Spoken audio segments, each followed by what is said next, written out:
Okay, well, good morning, everyone, or good afternoon, or good evening, depending on where you're joining us from in the world. My name is Garrett Herning with Hydra, and this is our second webinar.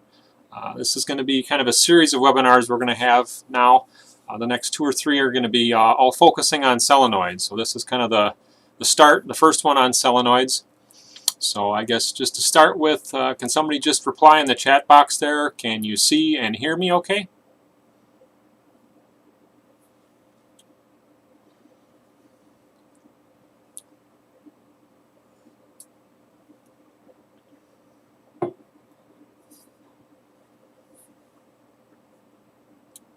I want to see if someone can just reply. Make sure you can hear me okay. Looks like everything's good with the microphone, but just want to make sure.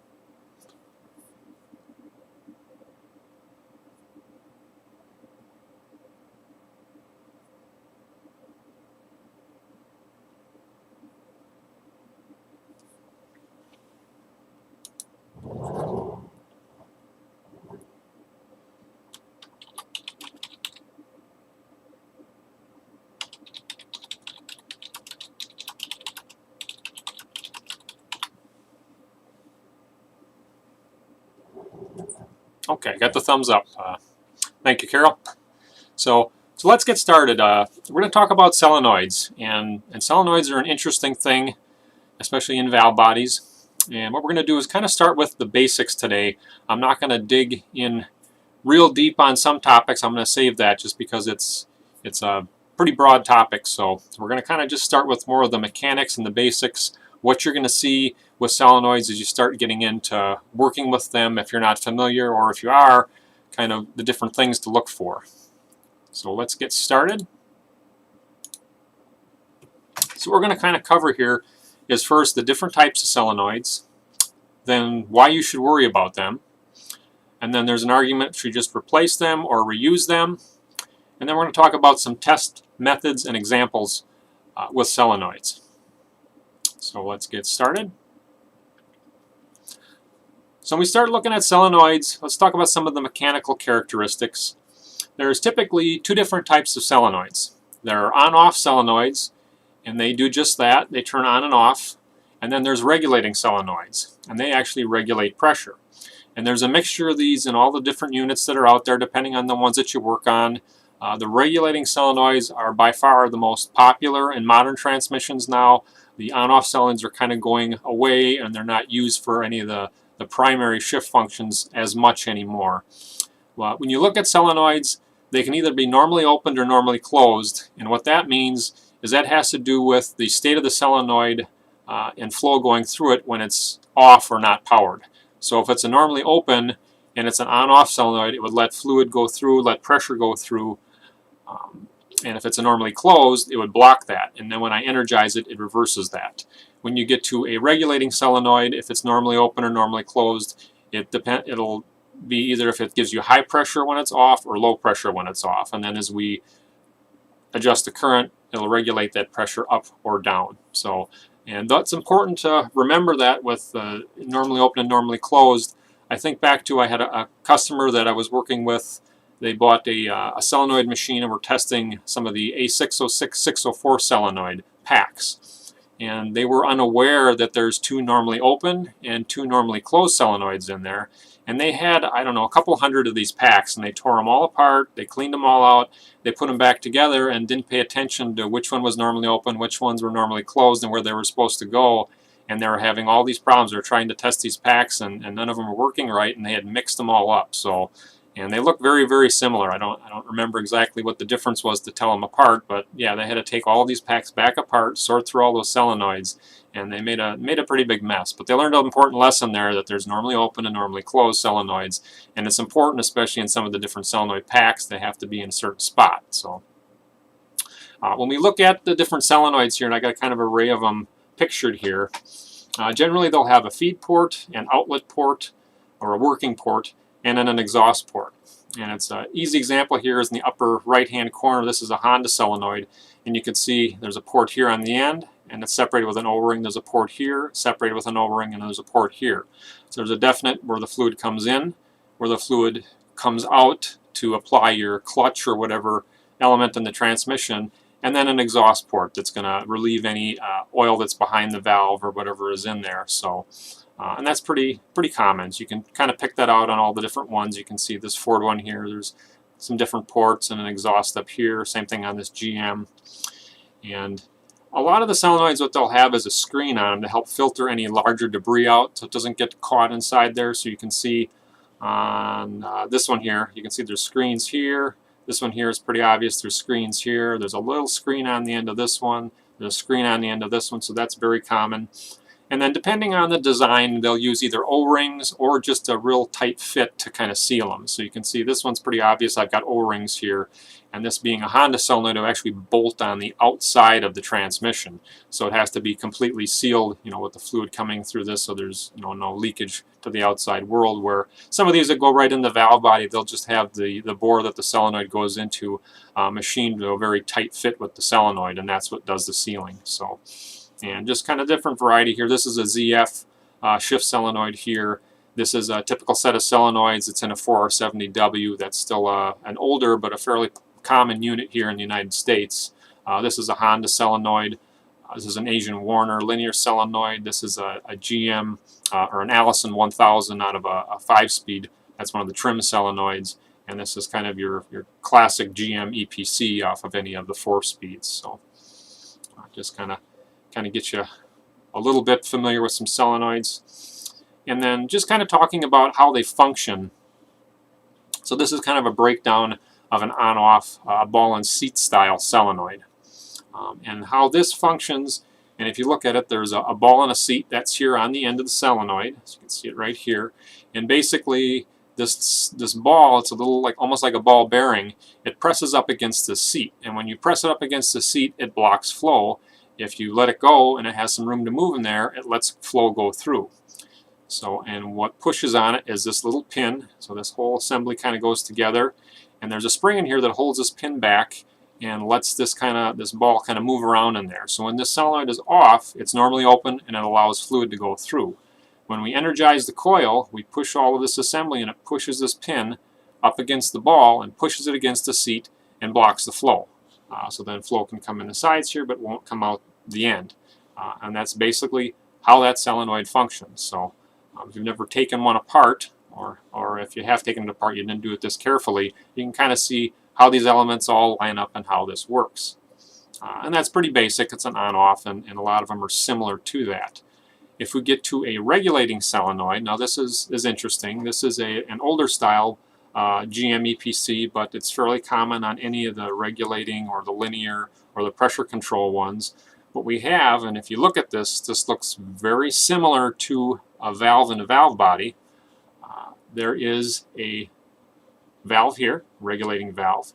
It goes inside this, I'll call this a snout. This is the end of the solenoid here. You set your screens here, my oil comes in and comes out, and this valve slides back and forth in here, just like a valve in a valve body to regulate pressure.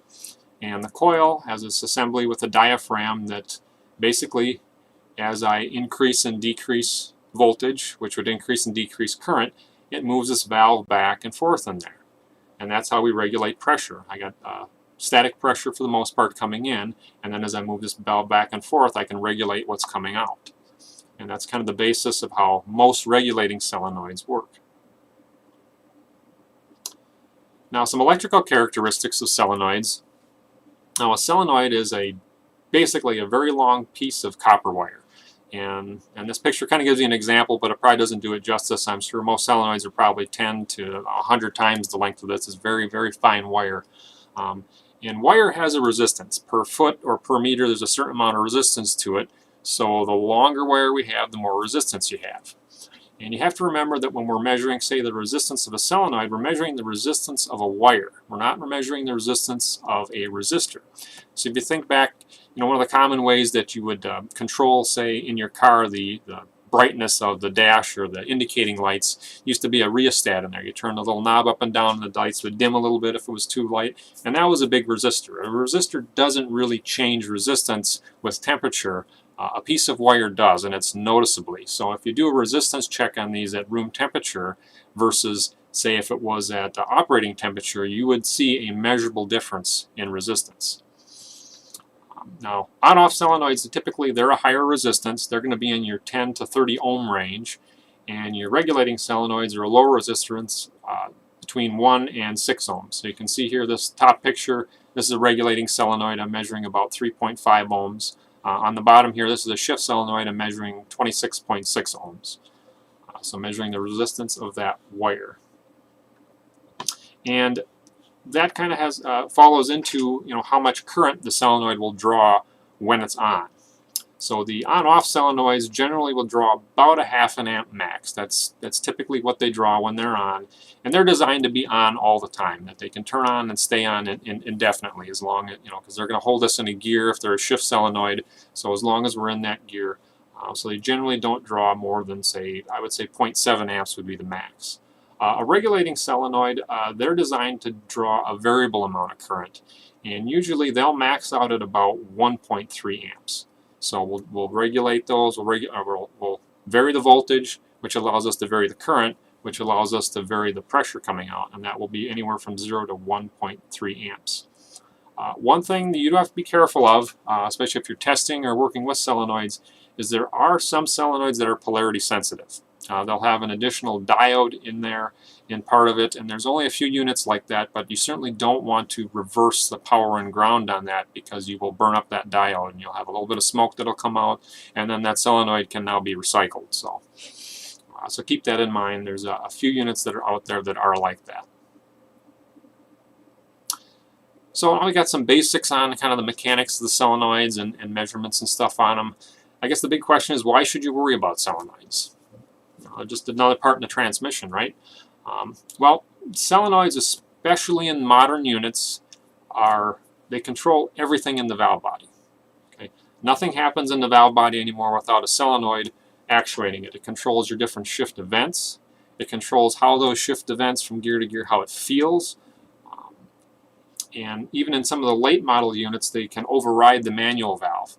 I remember a few years back I was working with an acquaintance of mine. We were down at a reman, and he had a rental car, and was kind of curious if he threw that into reverse or park while it was still moving, would it come to an abrupt halt, or would the transmission in the computer be smart enough to not let it do that? So as we kind of came coasting into the hotel, he tried it. It was a rental car, it's not his, that's what you do with rental cars. And lo and behold, the car just came to a stop like you hadn't even moved the gear shifter. So with the late model ones, they're smart enough. The solenoids will actually override, whatever you're trying to do to it, and protect the transmission and protect the valve body. So that was kind of interesting. So on the top here, I got a 4L80 picture, and I always kind of go back to this valve body and the solenoids on here. It's kind of controls 101. That was really kind of the basis of where. That type of unit is the basis where all of the electronic transmissions came from. That's where we went to aluminum, housings and castings for everything. And we have shift solenoids on here. We have one regulating solenoid. So very simple, but if you can kind of grasp everything on this one, you can grasp the later model stuff here. We look down to this one below it here. This is a 68 RFE, so a 6-speed that was fairly common here in a lot of pickup trucks in the United States. This one's a much more complex unit. It's 6 speeds, not 4.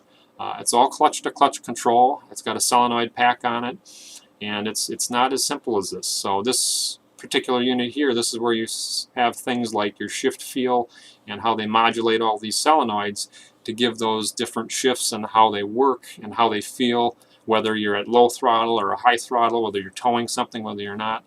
There's a lot more complex stuff going on this one. And solenoids, just like any other part in the transmission or in the vehicle, they can wear out, they can break, and that's why you need to worry about them. Because if they're broken or if they're worn out, you don't want to put them back in a unit that you're rebuilding, because you'll be pulling that unit back out or taking it back apart. And one thing that is interesting is solenoids are not always the highest quality part. If you look at a couple of good examples I got, and we'll look at the Chrysler one here in more detail a little bit later on, but the Ford 6R60 or 6R80 is basically the same unit as a ZF6 HP19. The difference on those units are the solenoids that are put on them. The ZF unit uses ZF or probably Bosch solenoids, where the Ford unit uses Ford solenoids. If you take a Ford unit and you put the ZF solenoids off, or the solenoids off of ZF on there, it'll work fine in the vehicle, no problems. If you take the ZF unit and put the Ford solenoids on there, it won't shift, it won't work well at all.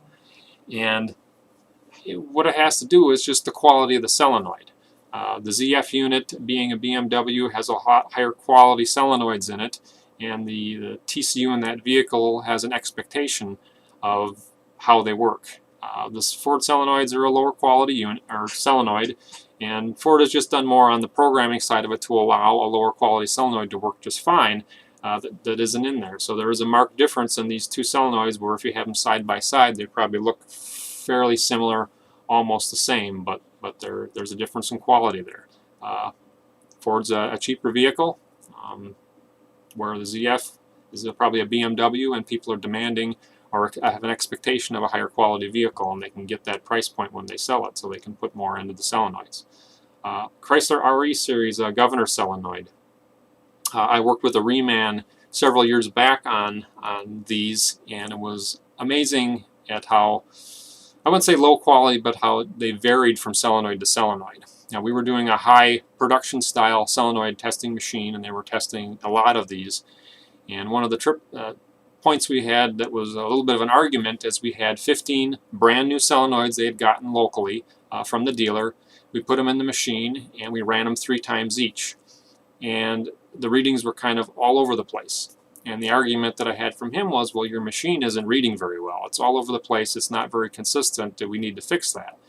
When we really took a look at the data, we saw for the first solenoid, we ran it 3 times, and the reading was almost the same.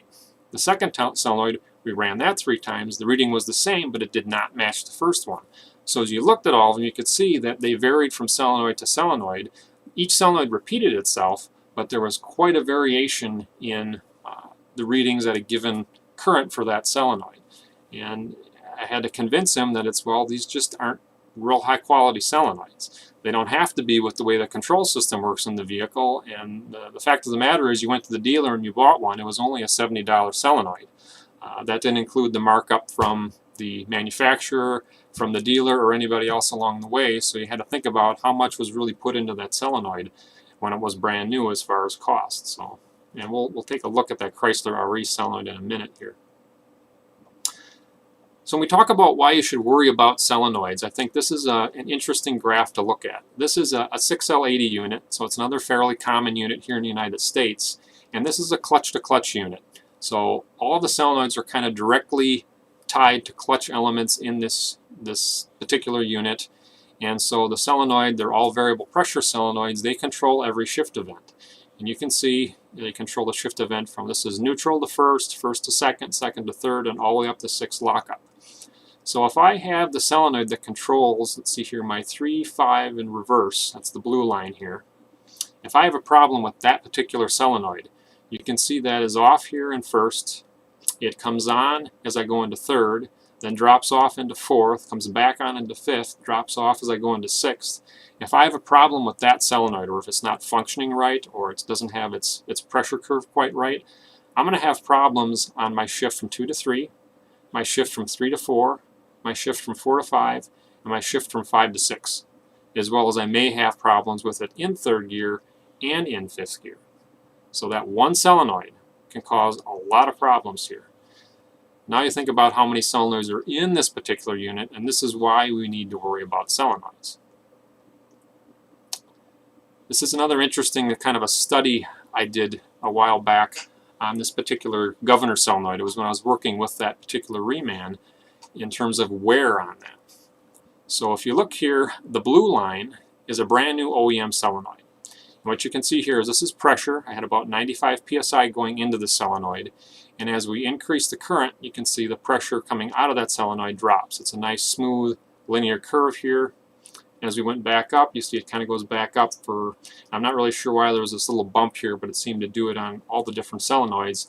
But you can see it regulates back up, it comes back up to about 90 psi. The red one was a used one, but it had fairly low mileage on it. You can see that curve is shifted over here, and it's shifted over here. But it matches the blue pretty good. If you look at the green one, this was another used one with relatively high mileage on it. a lot of miles on it. And you can see that's the green curve, and it's shifted way over on both sides of it. So what's happening in this solenoid? Well, we're seeing the effects of wear with mileage on it. This particular solenoid and this particular valve body is constantly moving around. It's what's controlling the 1, 2, 3 shifts, or 3, 2, 1, or anything like that. So, as you're driving that vehicle, it's controlling, when I go from first to second, second to third, and coming back down. So it's constantly moving. Or not, maybe not constantly once I'm in lockup and overdrive, but every time I come down to a stop and start again and go, it's going to be moving around. So as the solenoid wears, you can see this graph is moving out to the right here and coming back to the left here. So this is another case of why I want to worry about solenoids, because if I'm rebuilding this unit, I certainly want to put this solenoid that made the green line back into there. That's a huge difference from the blue unit. When this one finally starts to move, I'm at 0.4 amps, where the new OEM one is, I'm down to less than half pressure with my control here. So kind of an interesting study to see the effects of wear on a solenoid. Now this one still controls okay, but there's going to get to a point where it's not. If it keeps shifting over, I'm going to get to a point where I'm never going to get back down to zero. It's just going to come down and kind of stop, and that's it. So. And this is kind of a look inside that solenoid on what happens here. So this here on the left is the off position. So if I'm not powering the solenoid at all, this regulating valve, looks very similar to that one we looked at earlier that I had apart, is all the way to the right here. My fluid comes in, and it comes through, and it comes back out. So pretty much what goes in is able to come out. When I go back, I can see when it's off, 95 in, I get 90 out.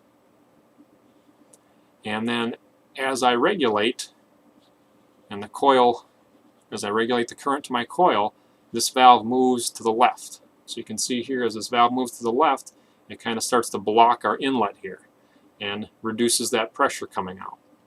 And what happens is where these yellow lines are, or these arrows, that's where I start to see wear. And as that wears, it allows fluid to bleed through there. I need to move this further and further over to start to get that to regulate. So you can kind of see that really easily here. If you look at current is kind of proportional to the distance I have to move that. I have to move this farther and farther to block this or start to get that regulation to happen, because I've got wear right here inside the solenoid. So if you look at that, that looks very, very similar to the same things you'll see in a valve body, wear in a valve body. But this is inside the solenoid. Aluminum housing, there's a valve, moving back and forth, just like wear in a valve body, but we're seeing it inside the solenoid. So, why don't we just replace all the solenoids? If we know that solenoids can wear and do wear, it's just best to replace them all, right? Then we don't have to worry about it. You replace them all, and no problems. Well, you kind of got to look at the unit itself. So, I did a little, kind of a quick study here. I went to TransStar and looked up the price of solenoids for these two units. So a 470W. Again, this is an older unit, but it's still fairly common here in the United States. More common than I kind of expected talking with customers, but there's still a lot of shops that do these. It's kind of, they'll see several of these a week in a lot of pickup trucks and stuff like that here in the US. So if you look at the cost, it's about $50 from TransStar for a set of shift solenoids. That's these two. And $75 for the EPC and the TCC solenoid. So a full set of solenoids for this unit costs you about $125. Now when your customer comes in and you tell them, well, you can put all new solenoids on here, it's about $125, that's not too hard to pass on to them. Most people are going to say, okay, yeah, do that, that makes sense, that's not a huge amount. If you look at this AS68RC, so this was used in some of the Dodge, Chrysler, and Nissan pickup trucks for a few years. This one has 8 solenoids on it. So it's a newer unit, it's a 6-speed, and the shift solenoids, there's 4 of them, are $360. The regulating solenoids, there's 4 of those, at $600. All of a sudden now you're at almost $1,000 to replace the solenoids, all of them on this unit. I think you're going to have a little bit different conversation with your customer at $1,000 versus $125. that's going to be really hard to try and convince them, well, you need to drop $1,000, and we haven't even opened the unit yet. We haven't done any rebuilds. We haven't replaced any of the other parts that could be bad. So this is where in these later model units that have more solenoids, they're fancier solenoids, they're bigger, they're more expensive, whether it's an OEM or even an aftermarket, they're all just more complicated than in some of these older units. It really starts to give you a case that maybe I only need to replace the ones that are bad. Replacing them all is going to get very expensive, and it's going to be hard to sell that to a customer. And one of the things in working with some of the different remans, one of the things that they told me, or the kind of the studies that they had done, was generally on-off solenoids, and it makes sense because they don't move constantly. They last a very long time. A lot of them will last probably more than the life of the vehicle. And with that one Chrysler reman that I worked with on those RE units, they had upwards of 60+% was the recovery rate they were going to get on the on-off solenoids. When they got down to the regulating solenoids, it was a much lower recovery rate. But there is a difference between older units and later model units. So if you can do a 60-ish% recovery rate on the on-off solenoids, that's not too bad. You're saving quite a bit of money up here. On the regulating solenoids, older units had a few of them, and they worked a lot. If you look at most of the 4-speeds, you had one regulating solenoid, and it would constantly be moving to regulate pressure in that unit as a whole. On the later model ones, while you still have regulating solenoids, they're usually tied to just a specific clutch element. So they're only regulating as they're applying and releasing that element. So while there's more of them in here, they're doing a lot less regulating. So I would suspect that this percentage of recovery rate on the regulating ones is probably higher than it is on the older units. So there's a really strong case that, maybe replacing them all isn't the best option. Maybe the best option for you and the customer is to only replace the ones that are bad. And that leads into, well, I need to find the ones that are bad or questionable. I want to make sure that I'm not putting any that are potentially bad or worn back on. I need to make sure that the ones I'm reusing are the good ones. One other slide I'll put up here, and this is kind of funny. There's a story that goes along with this. And I said, our new solenoids, are they're guaranteed to be good.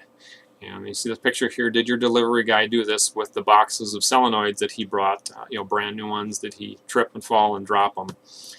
And any places that make solenoids, whether they're brand new OEM ones or aftermarket ones, they have pretty rigorous testing standards, and they're high quality. A lot of them are ISO places. If they put out a bad product, and you have 2 or 3 transmissions that you put these brand new solenoids in from a particular vendor, and you have problems with them, I mean, that place isn't going to be in business very long making solenoids if they don't make a quality product. So I can't say that any of the OEM or the aftermarket solenoids are really bad at all. I think most of them are very good quality, but nothing's 100%, and there's always the potential for shipping damage.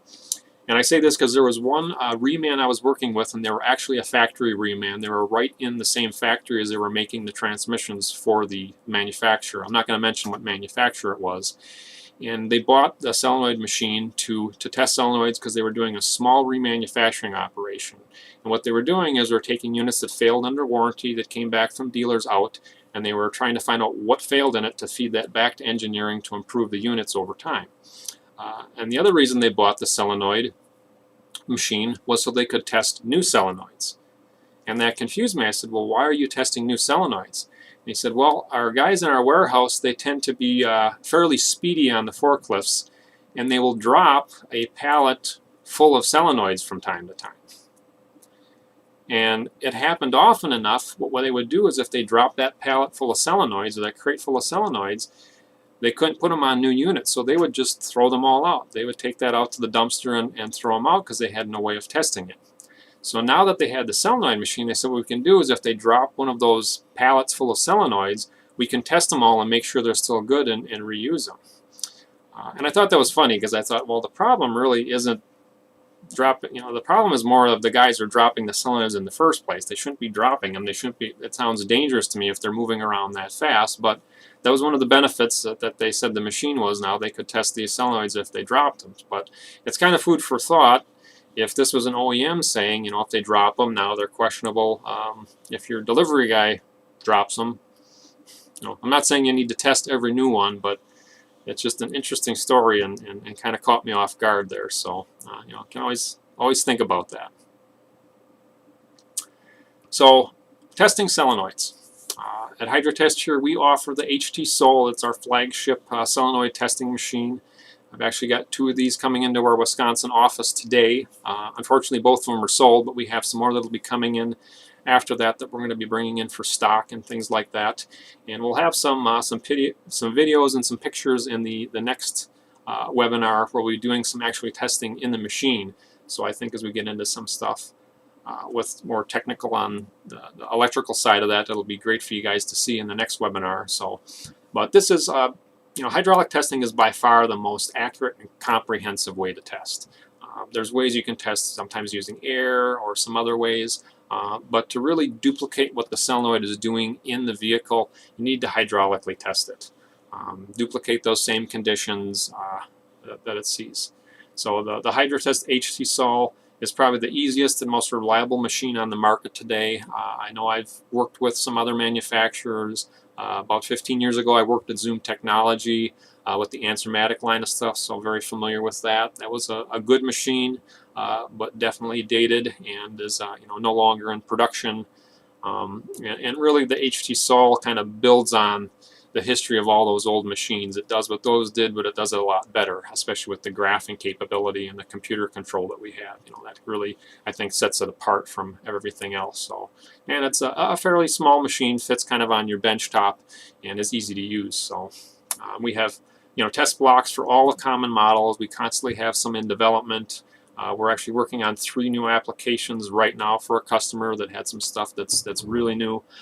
So we're going to be getting some solenoids and valve bodies from them so we can design blocks for them, and we'll have them probably before, out and ready to go before most anybody else out there actually sees those in their shops. So we also provide pre-written test scripts as a starting point for all the different solenoids that you use in the machine and the blocks, so you got something to start with. And the software is really easy to use, and you can do modifications to the scripts, and you can write your own scripts. So, so really easy. And then we also offer available updates over the internet. So all of the laptops and stuff that come with it are programmed with TeamViewer, and we can log in and do updates and do any kind of troubleshooting or work with you if you have an issue on that. So just kind of a plug here for our machine. We're very, very proud of it. And it's kind of the benchmark for if you're going to do solenoid testing and getting into it, especially when you look at the costs of replacing new solenoids in modern units today. So just kind of talking a little bit about testing with some of the solenoids. Resistance check before you even drop a solenoid in a machine. The first thing you want to do is do a resistance check on a solenoid. That's the easiest thing to do. Grab your multimeter, and if it's greater than 10 ohms, it's an on-off solenoid. And what you'll see here is ones that have problems. If you have an open circuit, you don't measure any resistance, it's a broken coil. It's a long piece of wire inside the solenoid, and if it breaks, usually it's at the end where it connects onto the terminals, obviously it's not going to work. Or if it has a low resistance, it could be shorted. It's a long piece of wire, it's got a varnish over it to insulate it, but if it's not wound tight, or if there's a way it can move a little bit in there, it could actually rub through that varnish, and then you get a partial short in it. So there's specifications for all the different solenoids and usually what they should measure about for resistance at room temperature, and you want to be in that range. If you're low on that, that could be a problem with that. On-off solenoids are designed to handle ignition voltage indefinitely, so they'll draw 0.4 to 0.7 amps when they're on. And they should open or close with ignition voltage. So when you have them in the machine and you turn them on, they should close, they should open. And one of the biggest things to look at when you're testing on-off solenoids is they should shut off when they're supposed to. Whether it's normally open or normally closed, they should close. There shouldn't be any leakage. If you get wear on that ball and seat, or if that seat cracks, you're going to see some leakage through there, and they won't fully close. They won't fully shut off. When they're supposed to block flow, it should block flow 100%. You shouldn't see any leakage through there. So that's probably the biggest spot where we see on-off solenoids failing, is where they fail to close all the way, either due to wear or a crack.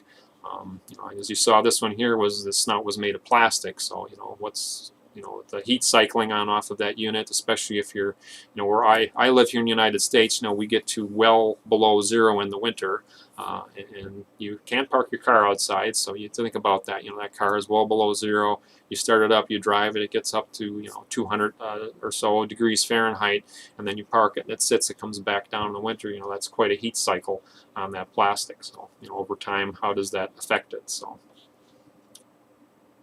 when we start looking at regulating solenoids, a little different here. Resistance check again is a good thing to do. These are generally less than 10 ohms. And I say you also need a good multimeter to be able to test that. So whenever you're testing these solenoids, they're fairly low resistance, and not every multimeter can measure down to a few ohms. Most of your inexpensive ones can't do it at all. So you need to make sure you have a good multimeter that can actually measure down to a few ohms. And same thing applies to these as applied to the on-offs. If you have an open circuit, you could have a broken coil.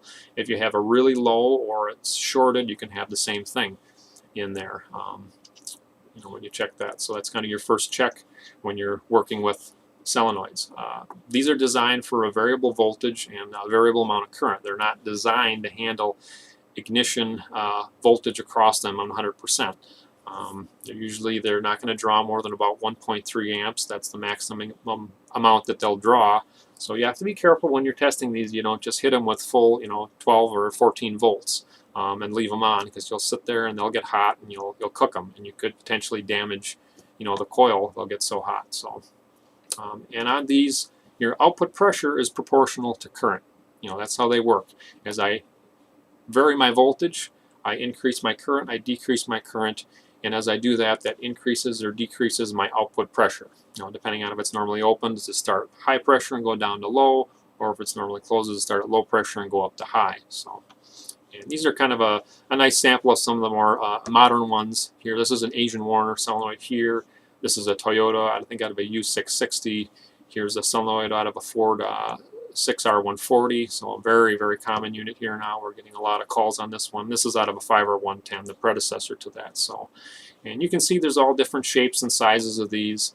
But if you kind of go back to those first couple slides where we were looking at the EPC solenoid, it looks very similar. You can see there's a valve inside here. Here's a snout, kind of similar to that. There's a valve inside here. There's a valve inside here.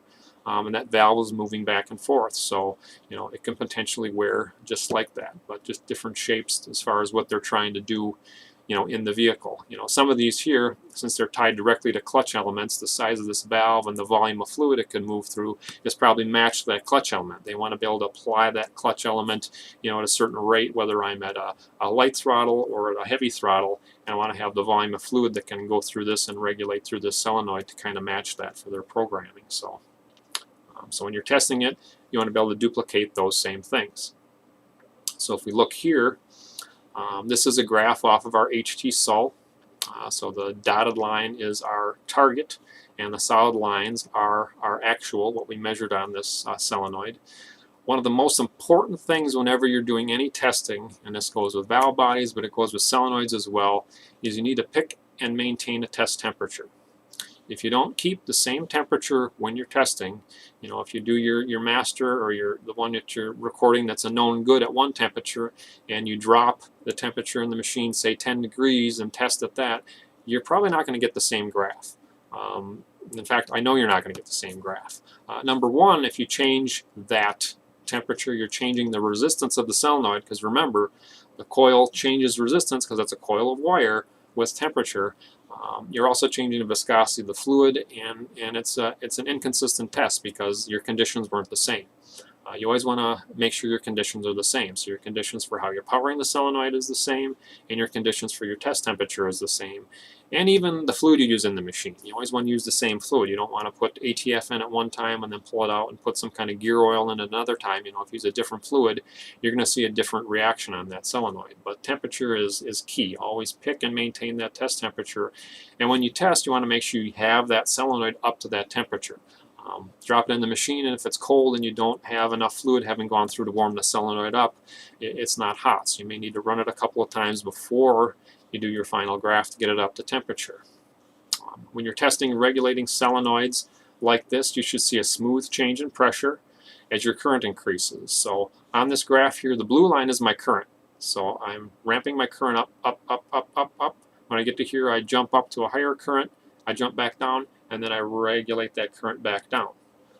As you can see, here my green lines, the pressure comes up, up, up, up, up, levels out, and then does the same thing on the other side. Okay, I see a nice smooth change in pressure, up and down. That's key on any of these regulating solenoids, how they should function. I shouldn't see any dead spots. I shouldn't see this come up and then as I decrease current it stays and stays and then all of a sudden snaps and drops down. I shouldn't see it where it jumps up and down as I'm going up. So if I hold this thing at a static current, say I bring it up here to about 0.4 amps, I should see it hold pressure very steadily. It shouldn't sit here and wander around 10 or 15 psi. So that's important. And the biggest thing is that solenoid should repeat. So at a given amount of current, I should always get the same pressure. It should overlap itself if I run a graph after graph after graph. And you know, as the regulating solenoids, as they were, what will happen is I come up in pressure. So if I look at this 0.4 amps here, I'm seeing about like 1.5 bar here.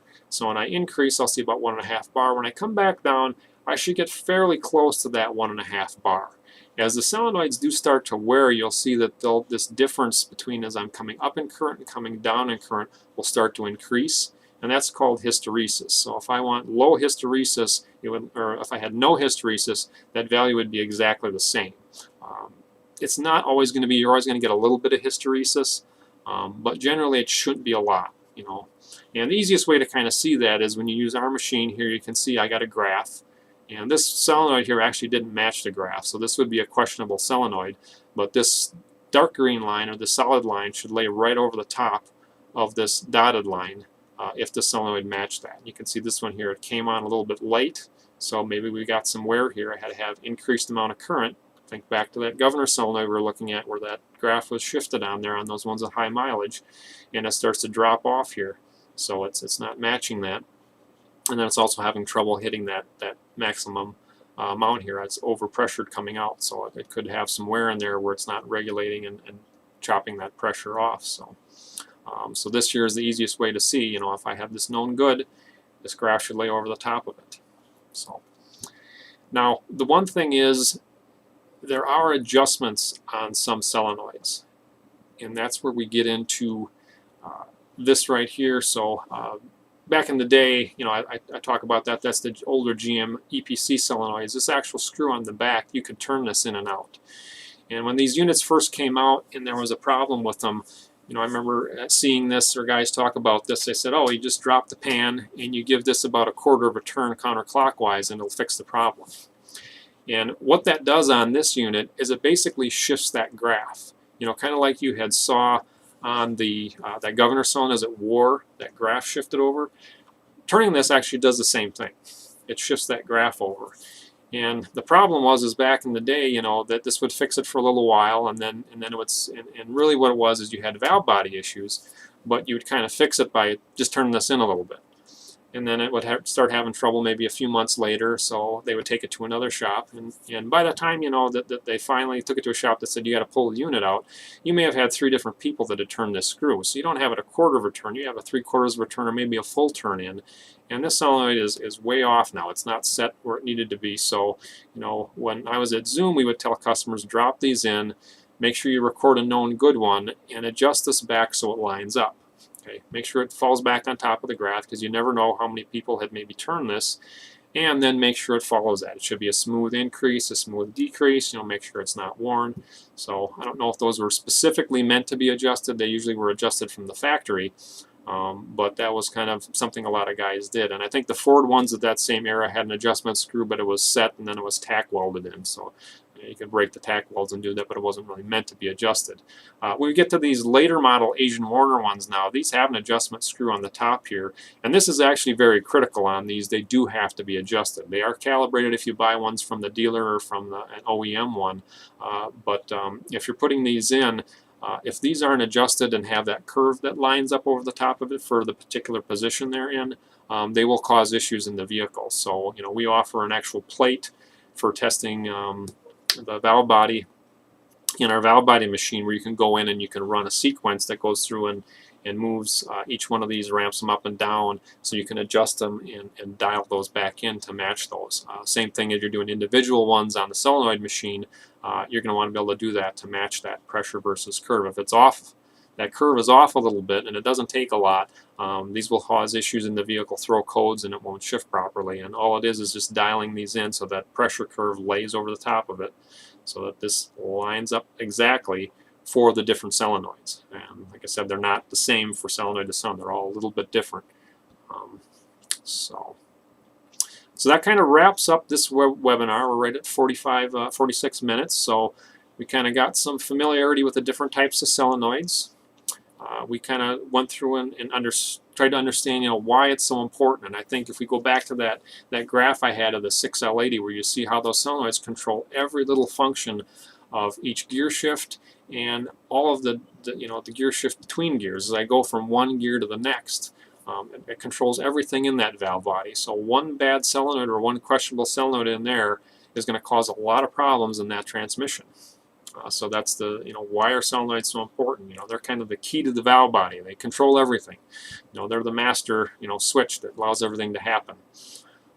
And then really, if we start looking at the cost of these, the cost benefit of replacing or reusing them. Replacing all solenoids is very, very expensive. If we can reuse ones that are in there that are fine, there's nothing wrong with it, we can save you and your customer a lot of money. But the key is you have to be able to find which ones are good and which ones are bad. And we can do that by using our HT Sol, a hydraulic test method to test these solenoids. And that's where you can really save a lot of money, but the key is to be able to use it properly and understand how to use it. So that kind of wraps up the webinar for today. Our next one, when we get into solenoids, we're going to talk and really get into a little bit more of doing some actual testing on a machine and looking at how they kind of control the solenoids. When I say we vary the current, what's the method by which they do that and why do they do it that way? You're not just kind of dialing it up like up and down on a power supply. There's a whole method to that, pulse width modulation and why they do that. So we'll kind of get into that to give you kind of a better familiarity with the electrical side of things and what's really happening in the vehicle. And then we'll play around with a few things and kind of show you, properly ways to test the solenoid versus an improper way. So I think it'll be interesting for that. So we hope that you see you on the next webinar. And just some follow-up things.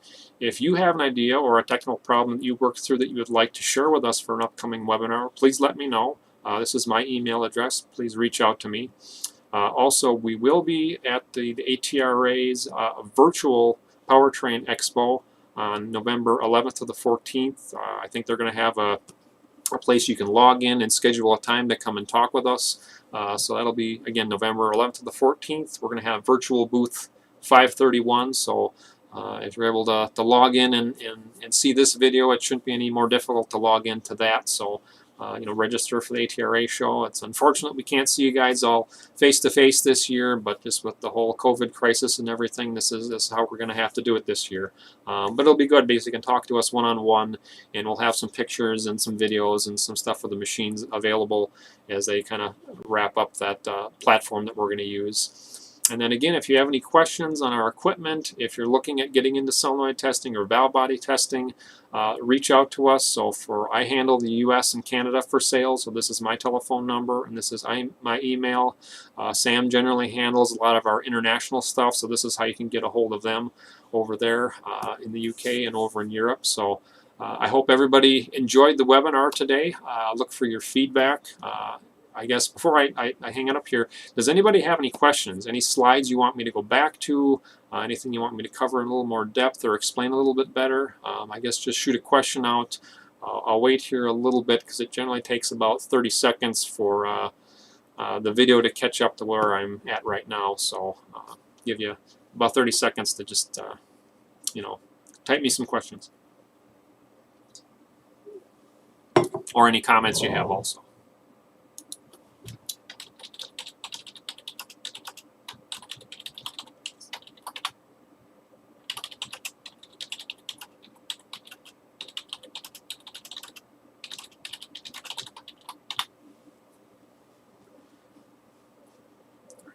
Typed a few things on the chat window there that might be faster.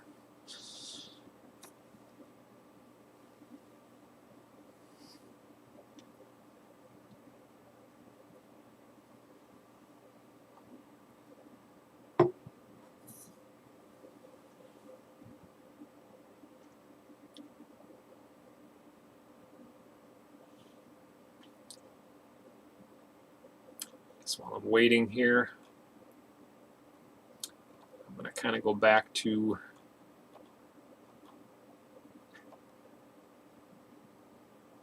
this one slide here.